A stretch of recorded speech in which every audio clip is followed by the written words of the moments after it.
Nous sommes le 19 janvier 2038 et disons que vous vous êtes dit de faire une nuit blanche accompagné de votre iPad. Vous ne voyez pas le temps passer jusqu'à 3h du matin ou plus précisément à 3h14 et 7 secondes. Et là, tout à coup, tout commence à bugger. Vous décidez de voir l'heure sur votre montre connectée et vous voyez la date suivante, le 13 décembre 1981. Mais qu'est-ce qu'il s'est passé? Avons-nous fait un voyage dans le temps? Eh bien bonjour à tous, c'est AirTech Informatique et aujourd'hui nous nous retrouvons dans une nouvelle vidéo qui porte sur le sujet du bug de l'an 2038, auquel déjà je vais vous expliquer pourquoi tous vos appareils du quotidien vont retourner à la date du 13 décembre 1901 et quelles répercussions ça peut avoir sur vos appareils. Mais déjà, c'est quoi le bug de l'an 2038 ou aussi appelé bug Y 2038? Eh bien c'est un bug à peu près similaire au bug de l'an 2000, un bug qui je pourrais peut-être vous parler dans une autre vidéo. Ce bug est causé à cause du système de représentation du temps POSIX, qui est aussi appelé Unix sur les systèmes 32 bits. Mais c'est quoi le temps Unix ou POSIX? L'heure Unix ou heure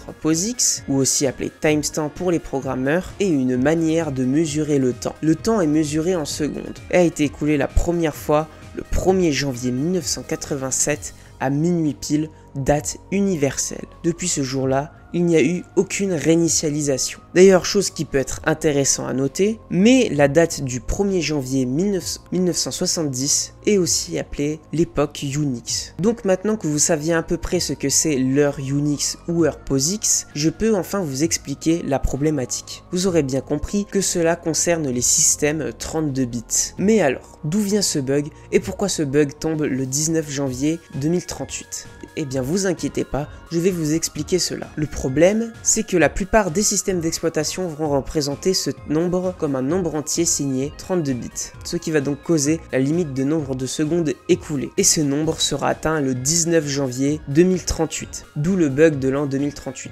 Donc je vous mets un exemple de ce qui va se passer. Et comme vous pouvez le voir, il n'y aura plus assez de place pour placer le second 1 du côté binaire. Et cela va causer la remise à zéro du compte à rebours, parce que bon, il n'y a plus de place pour mettre le dernier 1. Cela va nous ramener un nombre hexadécimal négatif et donc remettre à la date Unix le 19 décembre 1901. Mais vous vous doutez bien que la chose est bien plus problématique qu'un simple changement de date. Les systèmes concernés sont les bases de données, les systèmes de gestion de dossiers, les formats de fichiers binaires et certains systèmes de fichiers, comme le exFAT qui est utilisé dans les clés USB et les cartes mémoire. Mais bon, vous inquiétez pas, ils ont quand même vu d'avance la problématique et ils ont su résoudre ce problème. Déjà, pour les clés USB et cartes mémoire utilisant le exFAT, ils ont mis le nombre de dates à une date non signée, ce qui peut nous permettre de rallonger leur durée de vie jusqu'à 68 ans. Et pour le reste, la solution est de passer d'un système 32 bits à un système 64 bits, où là la date de limitation